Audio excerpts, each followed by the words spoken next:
Coba bayangin bro, lo lagi asik scrolling TikTok atau nunggu balasan chat gebetan. Tiba-tiba tanah di bawah kaki lo goyang hebat. Dan cuma dalam 60 detik, lo dipaksa balik ke zaman batu karena internet dunia mati total. Bro, dalam hitungan detik aja, dunia digital yang lo anggap permanen ini bisa lenyap gitu aja. Rasain sensasinya. Lo lagi pegang HP, nunggu notif, atau cuma lihat-lihat FYP. Terus tiba-tiba ada suara gemuruh dari bawah lantai yang kedengerannya kayak monster purba lagi bangun tidur. Tanah mulai goyang, rak buku lo tumpah berantakan, dan lampu mulai kedap-kedip di bawah. Nah, refleks pertama lo pasti langsung mau buka Twitter atau WhatsApp buat cek ada gempa di mana kan? Tapi di layar HP lo cuma ada tulisan no service atau ikon loading yang muter terus tanpa henti. Di luar sana, jauh di kedalaman samudra yang gelap dan dingin, sesuatu yang ngeri lagi terjadi. Kabel-kabel serat optik setebal selang pemadam kebakaran. Kebakaran yang jadi urat nadi peradaban modern kita lagi dihajar sama longsor bawah laut akibat gempa tadi. Kabel itu putus, kayak benang jahit yang ditarik paksa. Itulah awal dari The Great Silence. Kesunyian besar yang bikin lo terisolasi total dari seluruh dunia. Tanpa internet, dunia kita yang katanya super canggih ini mendadak lumpuh total dalam waktu kurang dari 1 menit. Gak ada koordinasi bantuan, gak ada informasi. Cuma ada lo dan rasa panik yang makin naik ke ubun-ubun karena lo gak tahu apa-apa. Bro, kita sering lupa kalau seluruh kenyamanan hidup kita itu sebenarnya bergantung pada infrastruktur yang sangat rapuh di dasar laut yang rawan sama amukan bumi. Dan sekarang, kita bakal simulasiin kengerian dari sebuah digital blackout yang bakal ngerubah hidup lo selamanya cuma dalam hitungan detik. Mari kita bedah gimana bumi bisa mutusin koneksi lo sama dunia dalam sekejap mata. Oke bro, sebelum lo makin panik mikirin gimana caranya update status pas kiamat nanti, lo harus paham satu fakta yang mungkin selama ini salah lo sangka. Lo pikir internet itu ada di awan, melayang-layang lewat satelit di luar angkasa? Salah besar. Faktanya, 99% data internasional yang lo konsumsi tiap hari itu mengalir tepat di bawah kaki lo. Ribuan meter di dasar laut yang gelap dan dingin. Internet itu, wujud aslinya adalah ribuan kilometer kabel fiber optik yang membentang dari satu benua ke benua lain. Dan ini bagian yang paling bikin merinding. Kabel ini bukan sebesar pipa beton atau terowongan kereta bawah tanah. Inti dari koneksi dunia kita itu cuma serat kaca yang ukurannya setipis rambut manusia. Serius, setipis itu. Rambut tipis ini cuma dibungkus beberapa lapis pelindung kayak selang taman. Lalu dibiarin tiduran di dasar samudra yang tekanan airnya bisa ngehancurin tulang lo dalam sekejap. Coba bayangkan, semua memori, transaksi bank, sampai video yang lagi lo tonton sekarang ini. Semuanya cuma bergantung pada benang kaca tipis yang tergeletak pasrah di atas lempeng bumi yang gak pernah berhenti bergerak. Masalahnya, kita tinggal di Indonesia bro. Negara kita ini bukan cuma Zamrud Khatulistiwa, tapi juga jantung dari Ring of Fire, cincin api Pasifik. Kita adalah titik pertemuan 3 lempeng tektonik raksasa yang sewaktu-waktu bisa bergeser dan ngoyak apapun di atasnya. Jalur kabel bawah laut kita itu ibarat urat nadi yang dipasang tepat di atas sarang naga yang lagi tidur. Begitu bumi batuk sedikit aja, atau ada longsoran bawah laut gara-gara gempa megatrust, kabel-kabel ini bakal putus secepat lo mutusin senar gitar. Dan saat itu terjadi, lo bukan cuma kehilangan sinyal wifi, tapi lo bakal ngerasain gimana rasanya terisolasi total dari peradaban modern. Sementara bumi di bawah lo terus berguncang tanpa ampun. Kita sering ngerasa teknologi itu perkasa. Padahal kenyataannya, seluruh dunia digital lo itu cuma bergantung pada seutas kaca yang lagi nunggu waktu buat patah di dasar laut sana. Sekarang lo bayangin, dasar laut yang tadinya tenang, mendadak berubah jadi medan perang paling brutal yang pernah ada. Pas lempeng bumi bergeser dan gempa megatrust itu pecah, ada monster yang bangun di kedalaman sana. Namanya Turbidity Currents. Gampangnya, ini tuh longsoran lumpur dan pasir raksasa yang meluncur di lereng benua dengan kekuatan yang gak masuk akal. Kecepatannya, jangan lo samain kayak lumpur lembek di darat, bro. Di bawah sana, gravitasi narik massa raksasa ini sampai nembus kecepatan 100 km per jam. Intense realization. Bayangin, sebuah kereta barang yang isinya lumpur pekat dan bebatuan tajam menghantam kabel serat optik lo yang ukurannya cuma segede ibu jari. Kabel-kabel itu isinya serat kaca tipis, bro. Begitu dihantam gelombang ini, mereka nggak bakal punya kesempatan buat bertahan.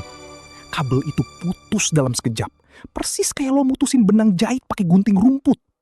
Somber realization. Dan masalahnya, kabel bawah laut kita itu nggak tersebar acak. Mereka ngumpul di koridor-koridor tertentu. Sekali longsor besar terjadi, bukan cuma satu kabel yang putus, tapi bisa selusin kabel utama yang hancur berbarengan. Disinilah mimpi buruk digital lo dimulai. Secara teknis, internet itu emang dirancang buat tahan banting lewat sistem signal rerouting. Logikanya, kalau jalur A putus, trafik data bakal otomatis dialihin ke jalur B atau C. Kelihatannya aman kan?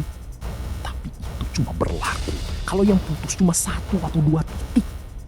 Gravely serious. Pas gempa besar berskala megatrust terjadi, semua jalur alternatif itu bisa hancur dalam hitungan detik yang sama. Begitu titik-titik krusial ini tumbang, trafik data dari jutaan orang yang panik, mau hubungin keluarga atau Akses berita bakal menumpuk di 1 atau 2 kabel yang tersisa. Jalur yang sisa itu bakal kena overload ekstrim. Ibaratnya lo maksa seluruh penduduk satu kota masuk ke dalam satu gang sempit secara bersamaan. Hasilnya, kegagalan sistemik. Algoritma rerouting itu bakal bingung karena nggak ada lagi jalan keluar yang tersedia. Sinyal lo bakal muter-muter tanpa tujuan, sampai akhirnya mati total. Di saat lo paling butuh tahu apa yang terjadi di dunia luar, layar HP lo cuma bakal nampilin bar sinyal yang kosong. Lo bakal ngerasain gimana rasanya terisolasi secara total, sendirian di tengah kegelapan informasi, sementara bumi di bawah kaki lo masih terus mengoyak dan bergetar tanpa ampun. Sekarang, coba lo bayangin gimana dampaknya ke hidup lo, bro. Tanpa internet, lo bukan cuma nggak bisa scroll TikTok atau update status doang, tapi seluruh sistem navigasi dunia itu mendadak buta total. GPS yang selama ini jadi Tuhan penunjuk jalan lo, atau bahkan alat koordinasi tim penyelamat, mati. Di saat gempa besar terjadi, tim SAR itu butuh koordinasi super cepat buat tahu di mana titik reruntuhan paling parah. Tapi tanpa sinyal, mereka jalan di dalam kegelapan informasi. Mereka nggak tahu posisi rekan mereka sendiri, apalagi posisi lo yang mungkin lagi terjebak di bawah beton dan butuh bantuan segera. Terus gimana sama mimpi? Nah, ini yang bikin ngeri. Perbankan kita itu, jantungnya adalah data yang tersinkronisasi lewat internet tiap detiknya. Pas koneksi putus, dar, sistem perbankan berhenti total secara sistemik. Lu nggak bisa narik duit di ATM karena mesinnya nggak bisa verifikasi data ke pusat. Kartu debit atau QRIS di HP lo cuma jadi pajangan plastik nggak berguna. Coba lo dengerin ini. Lo punya saldo puluhan juta pun, di tengah kiamat internet ini, lo nggak lebih kaya dari orang yang pegang sekaleng kornet di tangannya. Lo nggak bisa beli makan. Nggak bisa pesen ojek online buat evakuasi. Bener-bener lumpuh. Dan buat lo, generasi yang hidupnya 24 jam napas lewat wifi, ini adalah skenario kiamat kecil yang paling nyata. Lo mungkin selamat dari guncangan gempa, tapi lo bakal ngerasain siksaan mental karena nggak bisa ngasih tahu orang tua atau keluarga kalau lo baik-baik aja. Rasa cemas karena nggak tahu kabar orang tersayang itu bakal jauh lebih nyiksa daripada guncangan gempa itu sendiri. Lo bakal ngerasa benar-benar terisolasi, sendirian, di tengah dunia yang mendadak jadi asing dan sunyi dari notifikasi. Masalahnya nih, benerin infrastruktur internet yang rusak gara-gara gempa itu nggak segampang lo restart router di rumah, bro. Jaringan internet global kita itu bergantung sama urat saraf raksasa berupa kabel bawah laut yang melintang ribuan kilometer di dasar samudra yang gelap. Pas gempa besar terjadi, dasar laut itu bisa longsor hebat. Kabel-kabel ini bisa ketimbun material bumi atau bahkan putus jadi beberapa bagian karena pergeseran lempeng. Buat nyari titik putusnya aja, butuh kapal khusus yang jumlahnya sangat terbatas di seluruh dunia. Belum lagi, ancaman gempa susulan yang masih terus menghantui.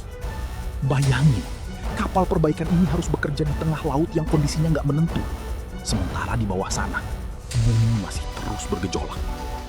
Perbaikan satu kabel aja bisa makan waktu berminggu-minggu. Kalau ada puluhan kabel yang putus sekaligus karena gempa megatrust, kita benar-benar bakal masuk ke era kegelapan informasi yang panjang. Kita dipaksa buat bertahan hidup dengan cara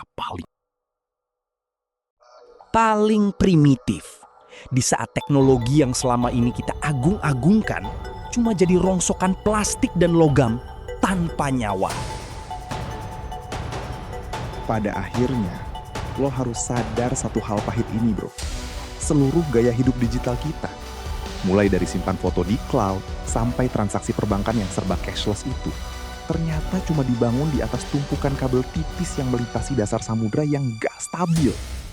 Coba bayangkan, kita ini kayak anak kecil yang lagi asyik main gadget di atas punggung raksasa yang lagi tidur lelap. Dan saat raksasa itu menggeliat sedikit aja karena pergeseran tektonik, boom! Seluruh dunia yang lo kenal bisa runtuh dalam hitungan menit. Jujur aja ya bro, kita ini mungkin terlalu sombong sama peradaban kita sendiri. Kita mikir kalau teknologi AI atau koneksi internet super cepat bikin kita jadi spesies yang tak terkalahkan. Tapi bumi punya cara yang sangat kasar buat ngingetin. Kalau dia nggak peduli sama sekali sama berapa jumlah followers lo, atau seberapa viral postingan terakhir lo di Instagram.